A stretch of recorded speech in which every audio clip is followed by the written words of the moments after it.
Magandang umaga nga po mga beshi. So ito nga po, gagawa nga po tayo ng chicken cordon bleu. Ayan. So dahil Christmas party po namin sa church at naisipan ko pong magluto po ng aking favorite chicken cordon bleu.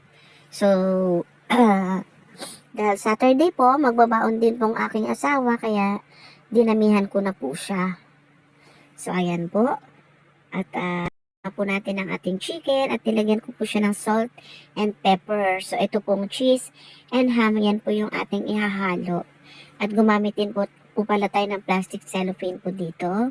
Ayan, para po sa ating pagbalot. At yan, natin ko lang po yan and then nilagay ko na po yung ham. And then lalagyan po natin ng cheese.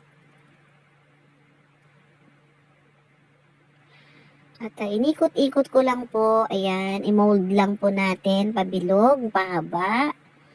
Ayan. At napakasarap po talaga nito. So ilagay po natin yan sa freezer ng 2 hours. So ayan po, ito po yung mga gagamitin ko po mamaya sa sauce. Ayan, so maglagay muna po tayo ng breadcrumbs. And then ayan, mag-scramble po tayo ng egg.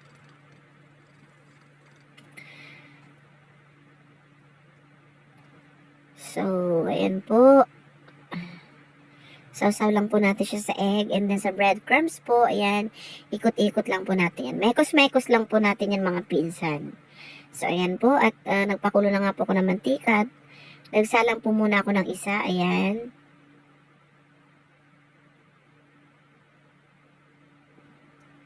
Antayin lang po natin siyang mag-golden brown onte. Ayan. At mamaya po pag naprito na po natin lahat, yan. So ayan na po yung yung tsuray po niya. So ayan, prinuto ko po lahat muna. Ayan. And then nirest ko po muna siya. Ayan. So another prito po ulit. Ayan, fry po natin ulit para po medyo mas malutong po yung ating chicken cordon bleu. So, ayan na po. Finally, luto na pong ating chicken cordon bleu. Ayan po. At maya-maya nga po ay hihiwain na po natin yan. So, ere-rest lang po muna natin siya. Palamigin lang po natin bago po natin hiwa-hiwain. Ayan.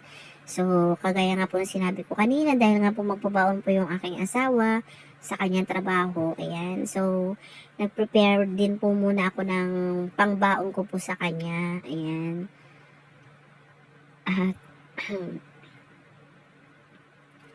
so, ngayon po, gagawa po muna, at habang nag-rest po yan, gagawa po muna tayo ng sauce.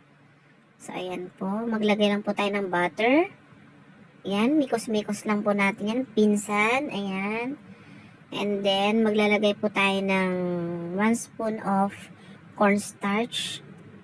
Ayan. So, lagay na po tayo ng cornstarch. Tapos guys, imikos-mekos ulit natin yan guys. Yung isang kasister ko po sa church ay gusto pong bumili niyan. Kaya sabi ko, hindi po, kakainin po natin yan mamaya. So, ayun na po, imekos-mekos na po natin yan.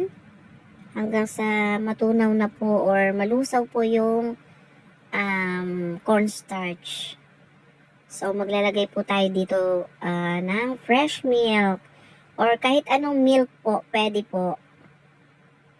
So, ayan, mekos-mekos natin ulit yan mga pinsan. At, dito po maglalagay po tayo ng panglasa, yung chicken cubes. Half lang po yung nilagay ko dyan. Half ng chicken cubes. So, ayan po guys, mekos-mekos natin ulit yan mga pinsan. Hanggang sa matunaw po yung ating chicken cubes. Chicken cubes. Parang basa yung chicken ko. Chicken cubes. So, naglagay nga rin po ako ng pepper. Ayan. Para po mas masarap po ang ating sauce. So, yung ganyang texture, guys. So, dito nga po, nilapit ko na po ang aking camera. Ayan. So, pagka ganyan na po kalapot, guys, pwede na po yan. Ayan. So, tara na po. Prepare na po natin ang ating chicken cordon bleu. Ayan. So, unahin ko po muna yung baon po ng aking my loves. So, ayan po, hinalo ko na po sa kanya yung sauce para hindi na po siya mahirapan mamaya sa work. Ayan po. So, ayan po yung baon po ng aking asawa. At ito naman pong isa ay dadalhin ko po sa church mamaya. So, ilalagay ko na lang po sa lagayan po yung sauce po mamaya. Ayan, so, I hope po na magustuhan po ng aking mga co-workers sa church. So, dahil Christmas party nga po ng workers and leaders. Ayan. So, ito naman pong isa. Ayan. Ito po yung tinara ko po para sa aking lunch. Ay, breakfast pala. Okay, sa aking breakfast. So, yan. Thank you guys for watching.